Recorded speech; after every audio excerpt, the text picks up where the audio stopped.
everybody. This is Gary Housley with USAmericanMadeGuitars.com. Man, I've got a great guest tonight who's a fellow talk show host himself. I'm talking about David Nesdall. David Nesdall is from New York, and I've got him here. I roped him into coming onto the show to talk about some of his guitars, and I mean, this guy has got the guitars. As far as I'm concerned, I mean, everybody has their preferences. I happen to agree wholeheartedly with David Nesdall. David, how you doing tonight? Good. How you doing, Gary? Oh, man, I'm doing great. I just couldn't wait to talk to you today. I've been biting at the bit to do this. First time I seen you was on a show with a guy named Johnny Bean. Yeah, my partner. Yeah, he's your partner. How long you guys been doing that? We've been doing it just over 3 years now. Well, you can really tell you guys got a good flow with the back and forth, and you're really extremely knowledgeable. I like the people that join your chat room. You know, it just feels like a bunch of buddies hanging out, talking guitars, talking about whatever. Yeah. It's we try to keep it like it's like a family show. It's really fun. You know, it's just because you're not on the actual video with us doesn't mean you're not part of it. You know, we try to get everyone to be. It's like a big, round circle without everyone being in the video part. It is. Oh, and I just want to give a shout out there to the Tactical Six String and Center. Center just joined the chat room over here. Hi guys, thank you for joining in with us tonight. Got David Nesdall. I'm sure you guys probably know who David is. I've seen you guys in the talk chat room with him before. I'm just thrilled to have him on the show. And I've got some of his guitars to sort of brag about here a little bit. And so let's, without further ado, I want to take a look at a guitar real quick.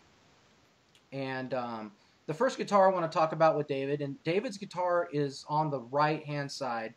It's a green 5150. It's a 1999 Wolfgang special with a sustainer. And I've got a picture of Eddie Van Halen playing a green 5150 just like it. Yeah, that's really funny. It's pretty cool.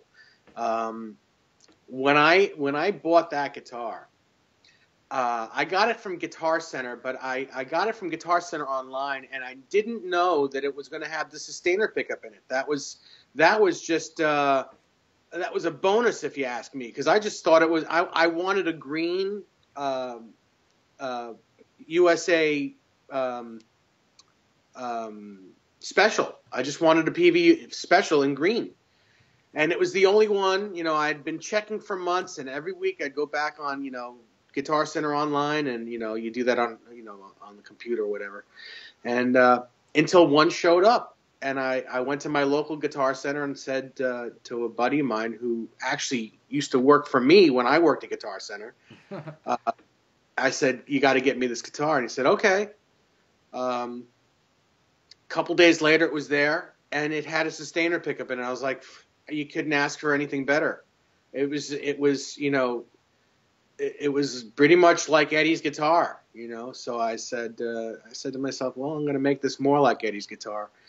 And I put the eye bolts on. I put an original Floyd Rose on it, like Eddie's guitar, and I put the 5150 numbers on it. And now, now it looks like his old guitar.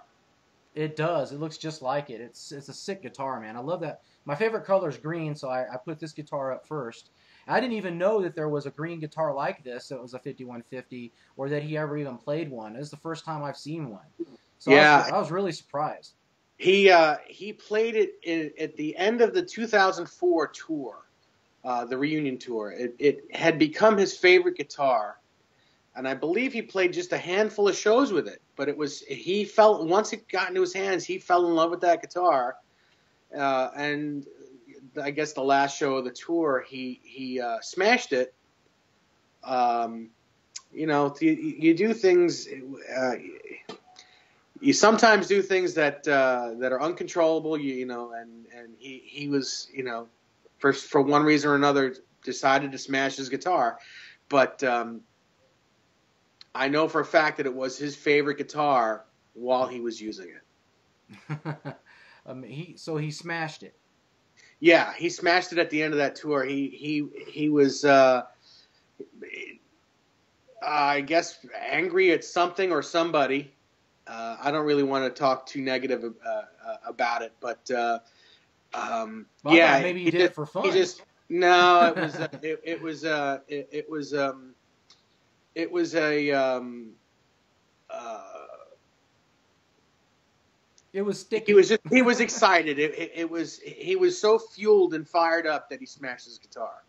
It could happen. I guess he's got plenty of guitars. I guess he could do it if he wants to. That's for sure. Yeah, yeah. Well, that's a wonderful guitar, man. I just got to know, is there anything additional done, like to the block or the trim or anything like that? Yes, there's a brass block, a 37 millimeter brass block on that Floyd. And on his original guitar, on that one that he's holding, there is an original Floyd on it. That's why I decided to change it up and put a Floyd on that and take the PV version off. That was a good move, man. I mean, you really, and it's not just this guitar either. I mean, you're doing this with a lot of guitars. Right. Yeah. So I'm going to move on to the next guitar here.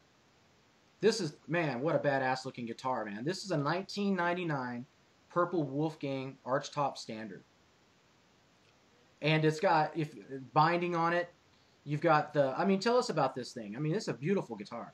It's as clean as it looks. I wanted a purple one. I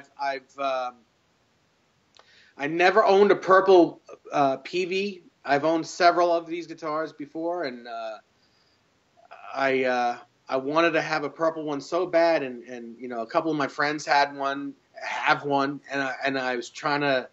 My buddy Anthony has one, and I wanted to get it so bad. I was like, I'll trade you. I'll give you whatever you want for it. He's like, no, it's my favorite guitar. And my buddy Rob has one, and I tried to work a deal with him, and he was like, no, I'm keeping mine. So that was another one of those things where you just, you go on Reverb and you pray to God that the guy on the other side of Reverb is a straight shooter, and I got lucky. It was super duper clean. It wasn't terribly expensive. It looks as good in person or better than that photo. I mean, it's just, the flame top is killer. The color purple is great. It's a great weight. It's one of my best sounding guitars that I own. My buddy Joe Suma, who owns Greenwich Music in Connecticut, loves that guitar. I brought it to show him a few months ago, and he absolutely fell over the moon with it. I don't blame him. I mean, I every time I see a purple Wolfgang, I'm just like, wow. It's such a great color. They really nailed that purple on those Wolfgangs. Yeah. Yeah. The wood, the flame, like you said, the flame on it, it's really nicely detailed.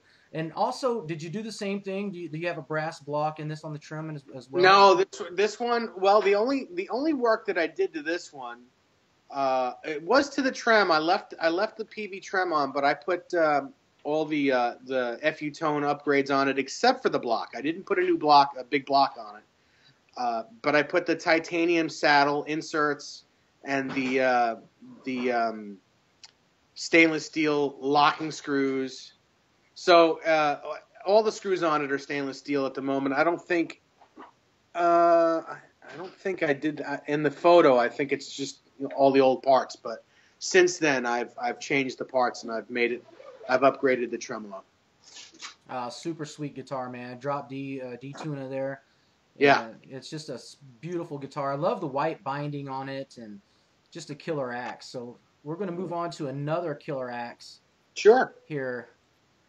Look at this. Now this is going back to the good old days as far as I'm concerned. 1984.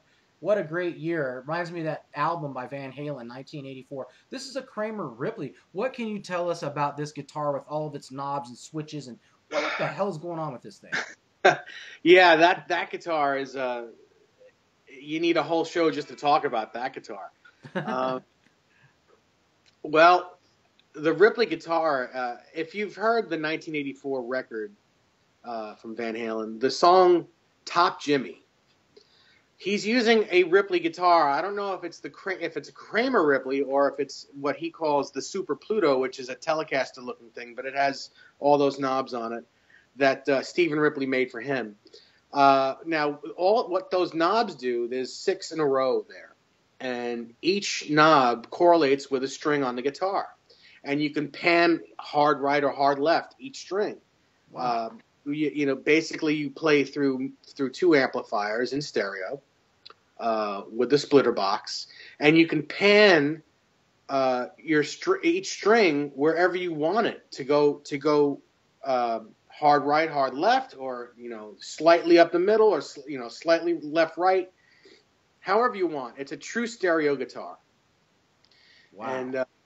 And it's a lot of fun. There are 3 other little knobs on it. That's called the hex distortion, which I don't really use. I just basically it's an EQ. It's a 3-band EQ, bass, mids, and treble. And it kind of creates a distortion that, to my ears, is not very pleasing. But I mean, you can use it. You can use it on some things, and I'm sure it would sound great. But it's on the guitar, and it's fine. Some of the Ripley guitars don't have that addition to it, but it seems to be that if you have that on your guitar, that's the more preferred version of the guitar. And it brings more money. But the other thing about this guitar is the headstock is not tilted back. It's a straight headstock, like most of Eddie's Kramers that he used at that time period. It's got an original Black Floyd Rose on it. It's got a Bartolini pickup in it, which is what was put in all the Ripley guitars. And just recently, the funny thing is I've owned that guitar for about a year now, and I didn't know that I had the splitter box. I've been looking for one of the splitter boxes so that I actually could use it, and you can't find them anywhere. It's a specific thing that Ripley makes, and for some reason I decided I found the case for the guitar. I looked in the case for some reason, and lo and behold, the splitter box was in the case the whole time. I never looked in the pouch of the case when I took the guitar out of the case originally, and that and the stereo cable was in the case the whole time, whole year, and I never knew that I even had it. That's amazing. Yeah.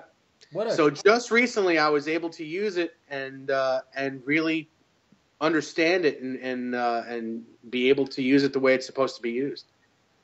Wow, that's amazing. I've never seen one, and then we've got some people in the chat room over here. They're all saying hi. Just want to give a shout out. We got Tactical 6-string. We've got Center.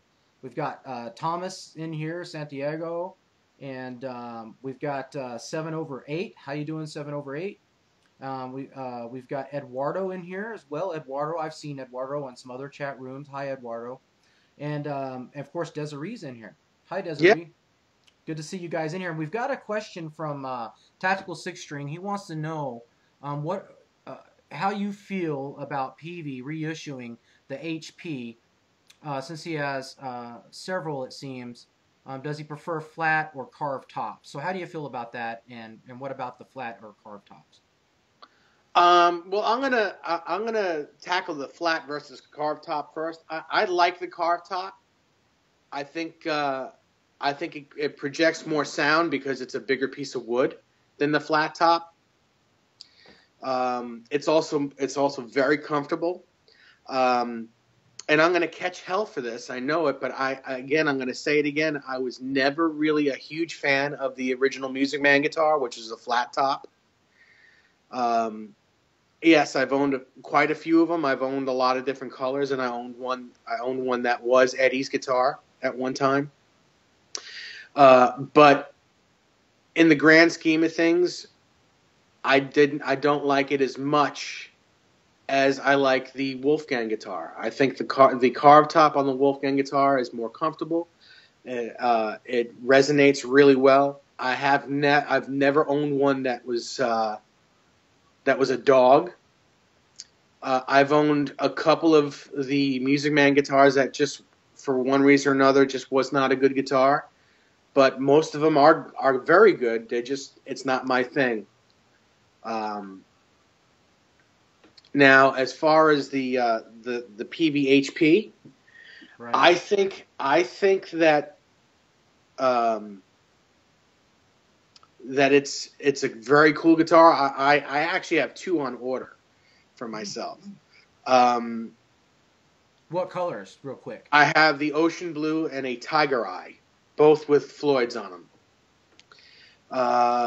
I think that hopefully, because of its price point, and now that there's a guitar that's going to compete with the EVH version, I think it's going to make the people at Fender reevaluate the price point a little bit, and either bring the price point of their guitar down a little bit, or it'll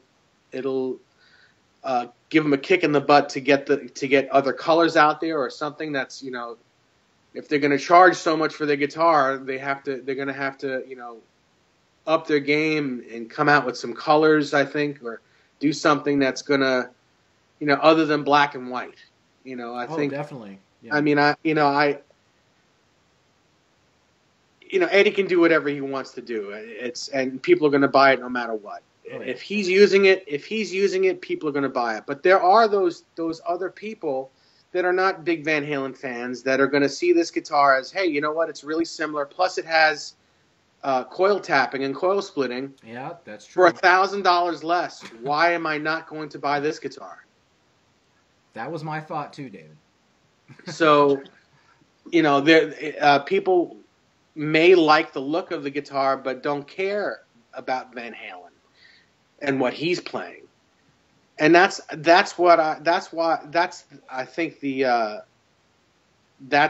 going to buy the HP, I think. Yeah, I agree. I think that's the audience for sure for that. Yeah. Let's see, we've got Blank Palette 2 joined the chat room. Hi, Blank Palette. Nice to see you there. And we've got Jaden James 104. He says, "What up, everybody? What up? What's going on, everyone?" And let me just really quick say hello to Desiree, my beautiful girlfriend. So, thank you for joining. Thank you, everyone, for joining, but especially thank you to Desiree.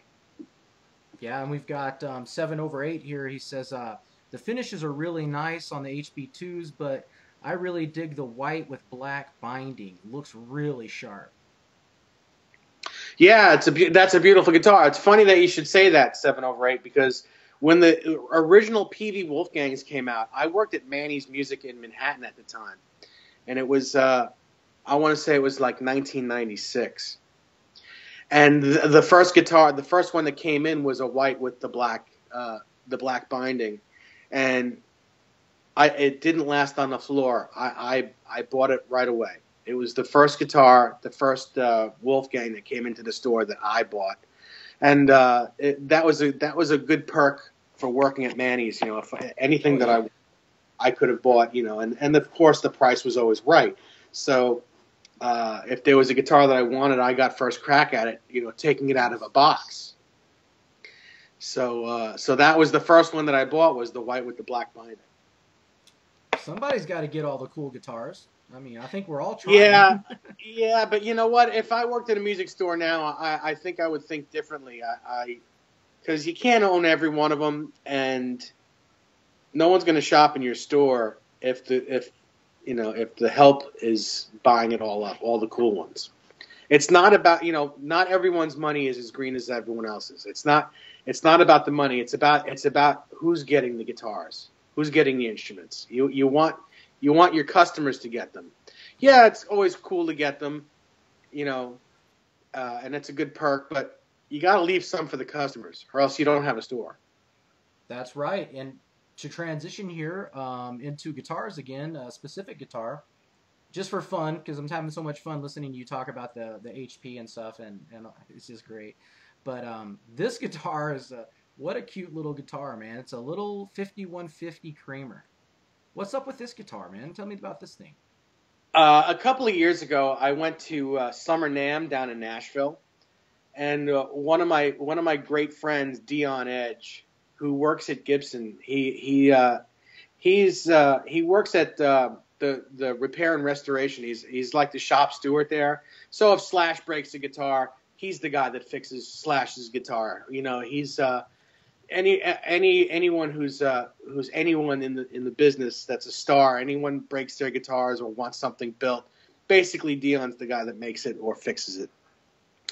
So he made this guitar, and he had a mini 5150 and a mini Frankenstein and a mini 1978 version of the Frankenstein, which is the black and white. Whoa. And yeah, and you know, they were just goofs, but they were like, you know, the Dave Pescillet style guitar, the little Les Paul that Eddie used on the song Little Guitars back in 1982. Yeah. Well, that's basically what this thing is. It was a little half-size guitar that, you know, you could play that song on in open D, you know, the way you play a D chord, and it's tuned to, I guess, however that's supposed to be tuned, because it's a tiny guitar. The strings are tuned higher. So that was that guitar, and I begged and pleaded for him to sell it to me. He was like, no. So he still owns that guitar. But he was really gracious enough to let me see it and let me take photos with it and play it a little bit. That was at his house. And you think my collection is big. His collection is it dwarfs mine. It's crazy. His guitar collection is insane. And is his guitar collection, are they this kind of quality? I mean, are they all? Yes. Yeah, all his guitars are ridiculous. Ridiculous. Awesome. And you have to introduce Very me. Cool. I'd like to be introduced to that guy. Yeah. All right. Well, thanks for telling us about him and the little 5150 Kramer. That's a cute little guitar. Now to some big boys here. Check out these guitars, man. I just love Charbel guitars. Love them.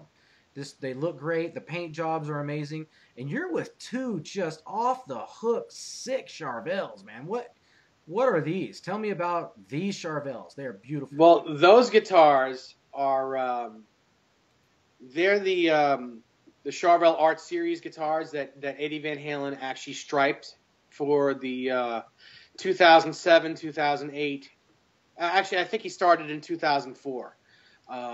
It was the 2004 tour, 2007 and 8, and then the 2012 tour, where I think there were 300 guitars in total that he striped, and then played each guitar for one show, a song on each show of each tour, and then they were auctioned off.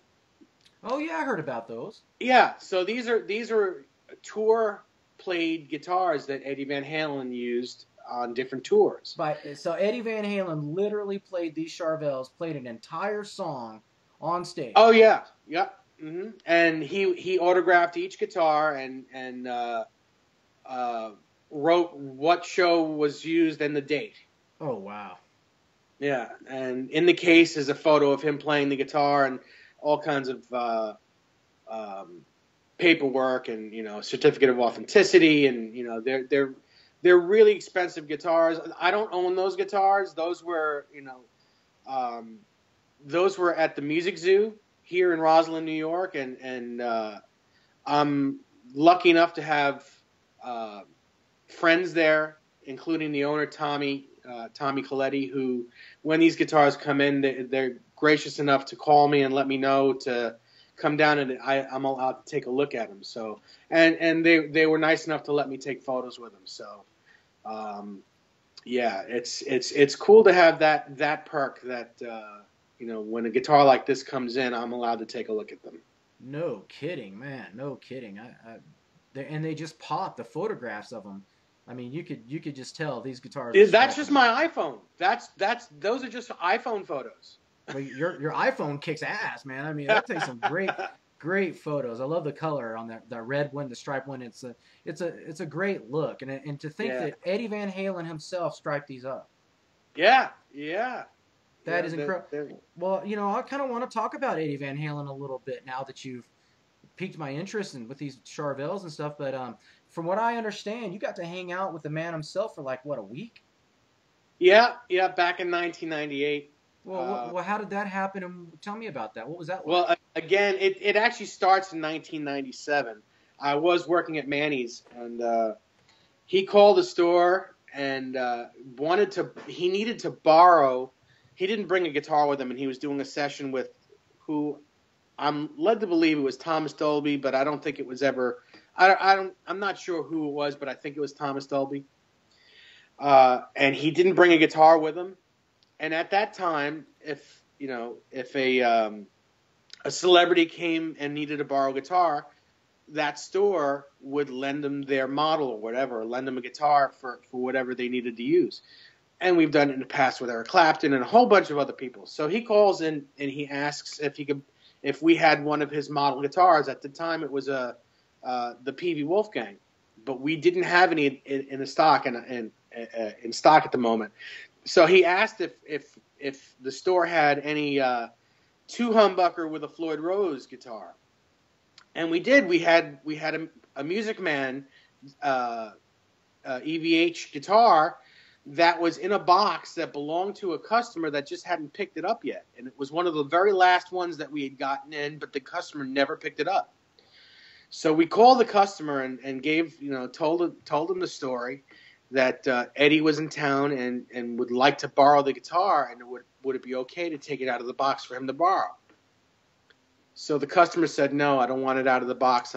That's a guitar that I don't want played. And we were all shocked that he would not let Eddie Van Halen use his guitar. That is shocking, because I would give it to him with a piece of cake. Yeah, it was a collection. It was a collector, and he just did not want it played.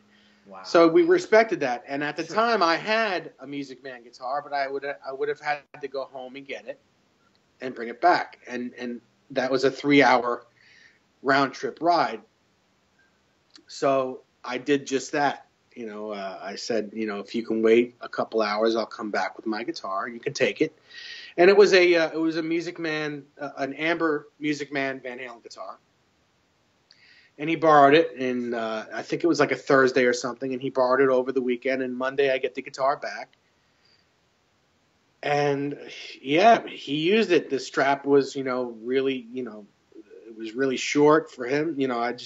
It's one of those things that you just don't believe that your hero is going to play your guitar, but he did. My goodness. And he didn't autograph it, which I was happy that he didn't do, because I wanted to play that guitar. I didn't want it to be just sitting, with an autograph on it. But what he did do was he took a pack of Ernie Ball strings, and in the pack is the paperwork, and on the inside of the paperwork is a white sheet of paper. So he wrote me a beautiful note stating, thanking me for the use of my guitar, and explaining why he couldn't autograph my guitar. And in my case was a bunch of his guitar picks, and just, a wonderful thank you. And it was a great feeling. So I had that. The very next year, they're promoting their then new record, Van Halen 3, with Gary Cherone. And the Virgin Megastore record store was there. That's back when there was record stores, if anyone can remember what a record store is. Oh, I definitely remember record stores. Oh, yeah. So they were in town, and they were also going to do an interview with Howard Stern. Oh, that's interesting. So the store gets a call again, and I get the phone call, and it's Eddie, and he asks if I could deliver a PV 5150 combo amp to the Howard Stern show. And I reminded him who I was, that I had lent him my guitar the year before, and he knew exactly who I was. And he was like, well, can you do that favor for me? I'm like, yeah, sure, of course I can. So I get to the just outside of the Howard Stern show, where on my cell phone rings, and it's him. Apparently he called the store again, and they gave him my number, and he said, well, I hate to ask you, but can you bring the amplifier to my hotel room? Because I'd like to play it, it's a couple days before we go to Howard Stern.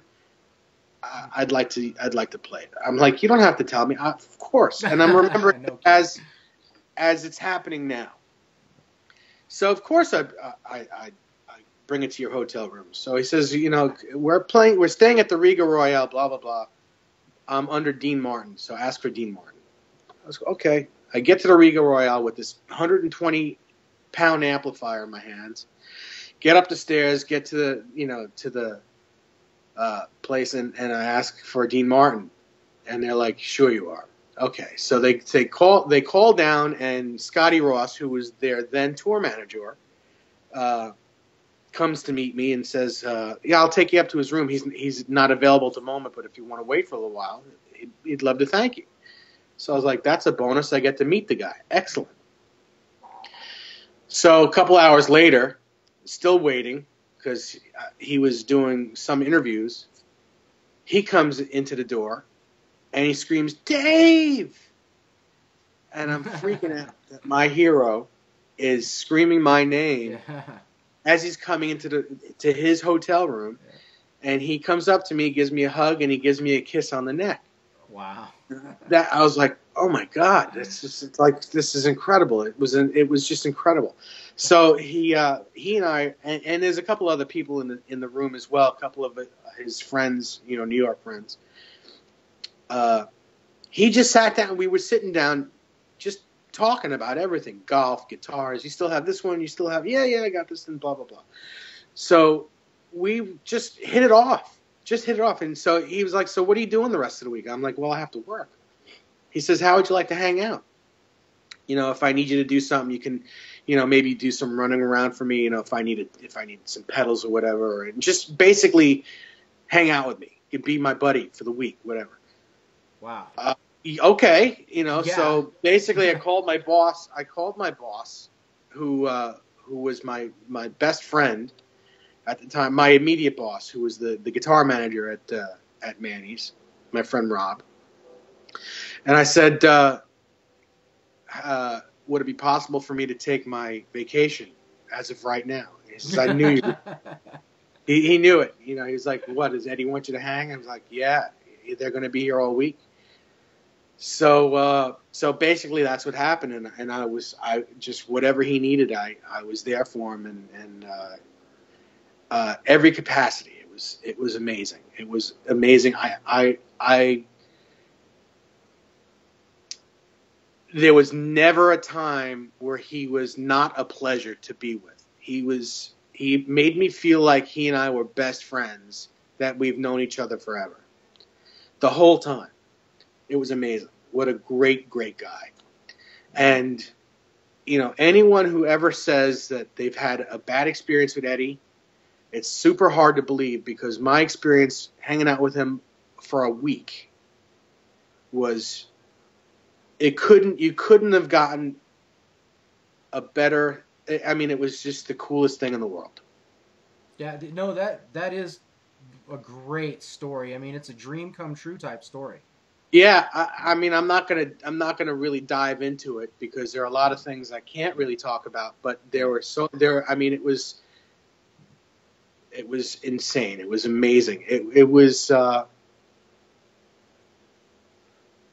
being on that Lost Weekend with Kurt Jeffries, but it was like being on a Lost Week. Mm-hmm. And not just hanging out with him, but hanging out with everyone in the band. They were all great. They were all amazing. Mike Anthony was super, super nice. Alex was a little quiet, but he was great. Everyone was great. Gary Sharon was fun. They were all fun. They were all great. Eddie, I was like the fifth member of the band. It was literally like, it was Mike Anthony, Alex Van Halen, Gary Sharon, Eddie Van Halen, and then this big schlep and sitting next to Eddie Van Halen. And he would talk to me. He's like, "You okay? You got everything you need?" I'm like, "Yeah, I'm here. I'm just going to keep my mouth shut." It was amazing. Did you ever get to play his guitar or jam with him? Or you did? Yes, I got to play his purple Wolfgang. The purple one. Yep. Man, it was probably one of the best guitars I've ever played in my life. Not just Wolfgang, it was one of the best guitars I've played in my life. That's another story for another time. Mm-hmm. But that guitar, it's way different. That guitar is way different than any PV Wolfgang, any regular PV Wolfgang. Just it had a thing that no other PV Wolfgang has ever had. It's crazy. Right. I just threw up a picture of your wall of guitars. I mean, Oh yeah. this is like the cathedral for guitar lovers of where do you go worship or something. I don't know. It just is the way the guitars are hanging on the wall. They're staggered, and you got your amps underneath them. You got them on the floor, and every single one of them is just sick, dude. This is a great collection, man. Thank you. There's a couple of them there that I don't own anymore, but I've replaced with other ones. What I noticed, that I don't own that Music Man guitar anymore, and I don't own the blue one. The blue PV Wolfgang that's next to the green one on the top. I don't own that anymore either. I see it, but you know what I see in the middle there is that a Frankenstrat? Yes. On the floor. Yep. That's a Frankenstein. That's one of the guitars that I've made, and it's I love it. That's it's not one of the Fender ones. But that's another story that I have. I've sold quite a few of those when I worked at Guitar Center. But yeah, that I still have that guitar. I'm looking right at it now, actually. Oh, it's sick, dude. That's great that you've got the. What I see on the floor is really interesting. How you have it lined up there. You've got the white and black guitar on the left. Mm-hmm. Then you've got the Bumblebee. Then you got the Frankenstein, and then is that one of the art series? No, that's called the Rasta guitar, the one with the green and yellow in it. Yeah. That guitar started its life off as the Circles guitar, the one that's next to the Bumblebee. Yeah. That was a fair warning used guitar when it had the circles on it. Then for 1982, Eddie just repainted it. Painted it with all those, with the red and the yellow and the green. And underneath that paint job, you can actually see the circles and all the stripes from the old paint job.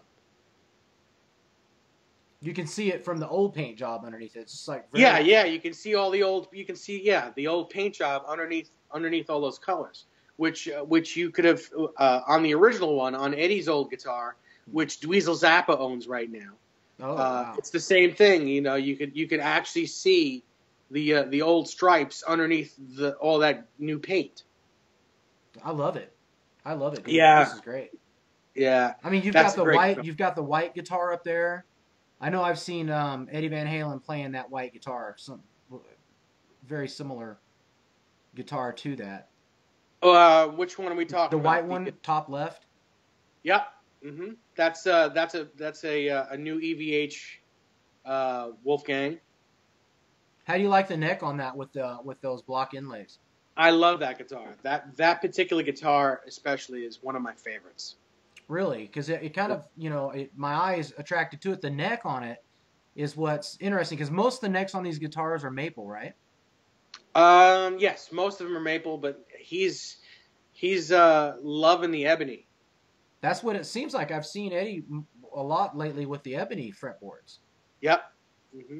It's a little bit brighter than the maple, and with the stainless steel frets, it's just gives a little bit more brightness to the sound, and it's got a lot of qualities of the maple. Rosewood is a much warmer sound than maple, but he seems to like the bright.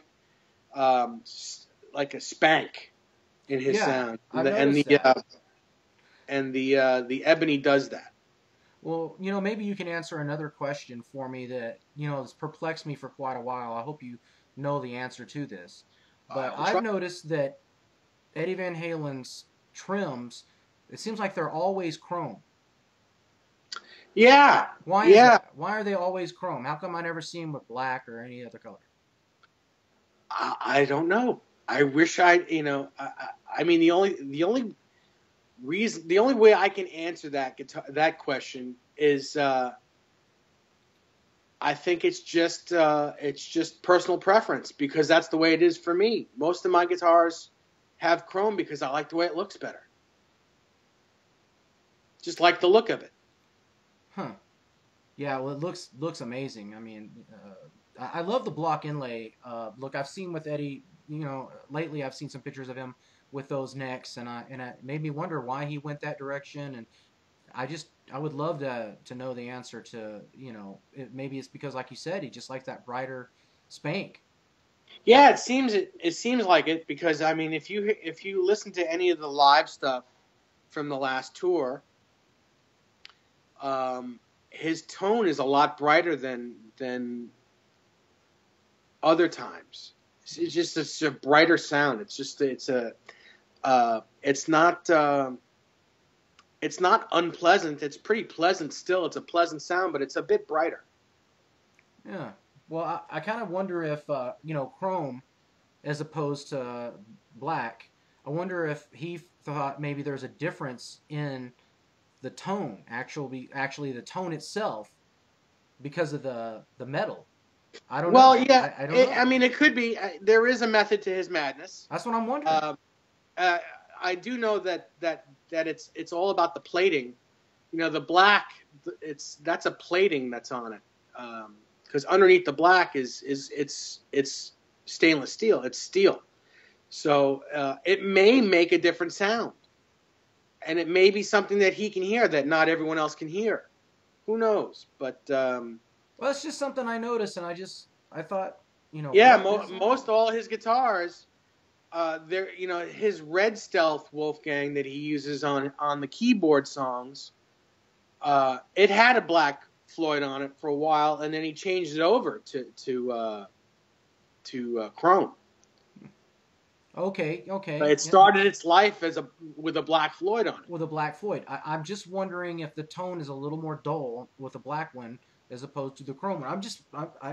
I don't know, but it just seems like maybe Eddie Van Halen, he knows these things. That could very well be. You know, I'll have to do some sort of test. Like I'll put a Black Floyd on one of my guitars, and then put a chrome one on and record the two sounds and see what I hear. Yeah, if there's any difference at all. I mean, maybe his ear is that acute.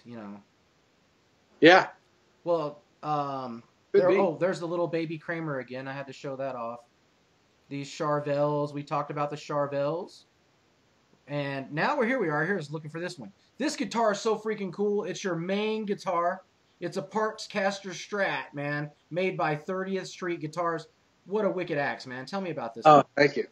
All right. Well, I had a guitar that my buddy Dennis, who is he's my roommate. He owned a guitar that was a Fender Custom Shop guitar that kind of looked like this guitar, and I wanted it so bad. He had it. He was Billy Joel's guitar player back in 2009, and he did the tour with Billy Joel and the band, and he had a guitar similar to this that I wanted so bad, and he bought it before I could get it.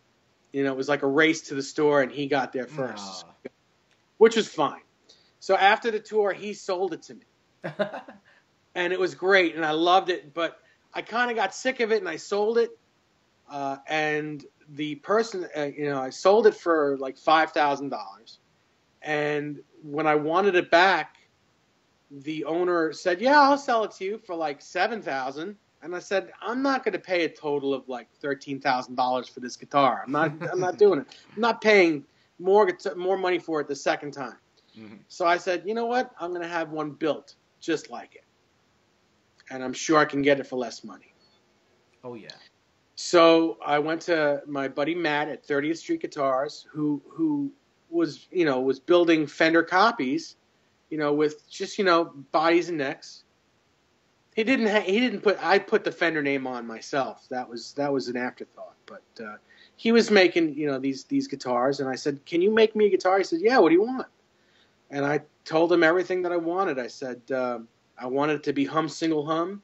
I want it to be relic, but what I want is the top to be burnt like Jimi Hendrix guitar, like a Jimi Hendrix thing. I want a black pickguard with white pickups in it, and these are the pickups I want. So I want it to kind of look like a cross between Jimi Hendrix, Stevie Ray Vaughan, and I want it to be like a Steve Vai thing with the pickup configuration. Wow. It And does. It has that. yeah, and it's wired like Steve Vai's guitars, but it has a kill switch in it. It's they did an amazing job. The guitar feels like an old Fender guitar. It's my everything guitar. It's really my desert island guitar.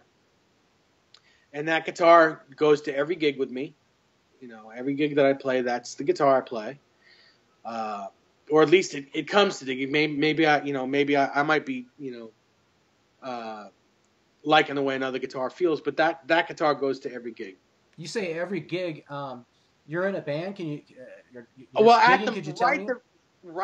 at the moment, I'm not in a band, but I've been playing professionally since I was 16. This past year has been a little rough. I've kind of gotten a little disenchanted with the local music scene, the bar owners. I carry all the gear. I set up pretty much all the gear myself. I break down myself. Just to make $50 is not worth it to me. So I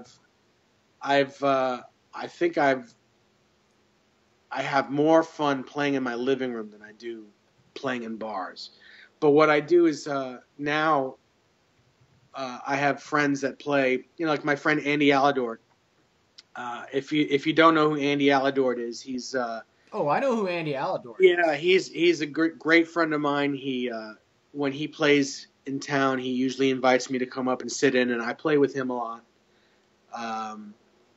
And I'll go and that's the guitar I'll use, and I'll bring an amp, and he calls me up, and I play with his band, and I have more fun doing that than I do, running my own band. I don't make any money, but it's almost worth. I mean, I'm enjoying the music again because I was getting very jaded. It's very tough in New York to make money doing this in this craft. You feel that you do a lot of hard work, you learn a lot of songs, and you're an equipment mover. To get paid $50 and then to be treated like a second-rate citizen, it's just not worth it. So Right. And so you did a lot of weddings too. yeah, well, yeah, that I was in a wedding band, an Italian-American wedding band for 25 years, in the same band with the same bunch of guys and girls. And that's pretty much how I was able to get my guitar collection. I imagine there's a lot people in the chat room are hi everybody in the chat room, everybody. I'm sure a lot of people when they see your wall of guitars, and there's actually more guitars than what's on that wall. Oh yes. So when people see it, they think, how in the world does somebody end up with those kind of guitars and that kind of number? So, but from what I understand, you were a very successful wedding band. Yeah, we were. We worked for 25 years. We probably did about 100 weddings a year. And when you're in a band like that, it's like you get anywhere between $8,000 and $10,000 a wedding. And 7 members in a band, do the math. It's pretty good money. Not bad time to buy a guitar. Yeah. So, and that with a day job for all those years, I was doing pretty good. And that's how it afforded me to be able to buy what I wanted to buy. It's a little different now. I can definitely say I've been rich and I've been poor. Being rich is definitely better, and that's a Van Halen lyric right there. Oh yeah, David Lee Roth penned that. I think about that time to time. Yep, it's true. So right now I'm not going to say I'm poor, but I can't just buy guitars when I want to anymore. It's a little tougher, but it's okay. I'm healthy. I have plenty of stuff here. I'm the happiest I've ever been.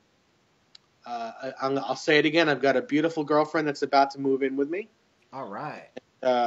And I couldn't be happier. These guitars are just they're cool, but they're just guitars.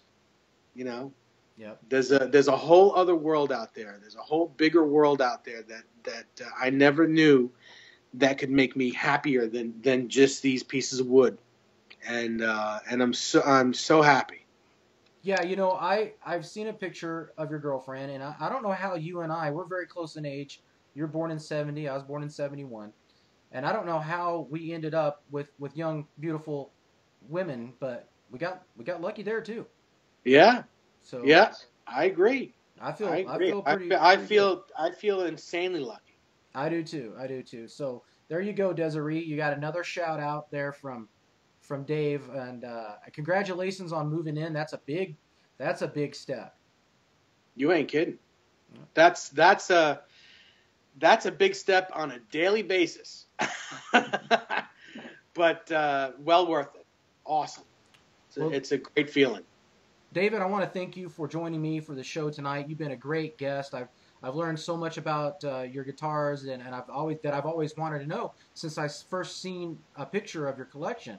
I wanted to talk to you about some of your guitars, some of the more special ones out of there, and you shared those with us. So thank you very much for coming on the show and sharing some things about your life and your guitars. I really appreciate it. Oh, it's my pleasure. You know, anytime you can call me on a moment's notice, I'd be happy to come back on at any time. Thank you very much. And I just want, before we get off here, I just want to give a little shout out again to everybody in the chat room. Thank you guys so much. You guys are buddies. You're friends. You're not fans of the show. You are the show. So thank you very much for tuning in, and I really hope you guys keep coming back. I've got a lot of great guests coming up. Um, uh, if you check my Facebook, you'll see announcements, and I've got some good names coming up, so it's going to be a lot of fun. So thank you Do you, guys. What's do you that? mind if I give Do you mind if I give one more shout out real quick? No, let's keep going as long as you want. I also want to give a shout out to Johnny Bean, my partner.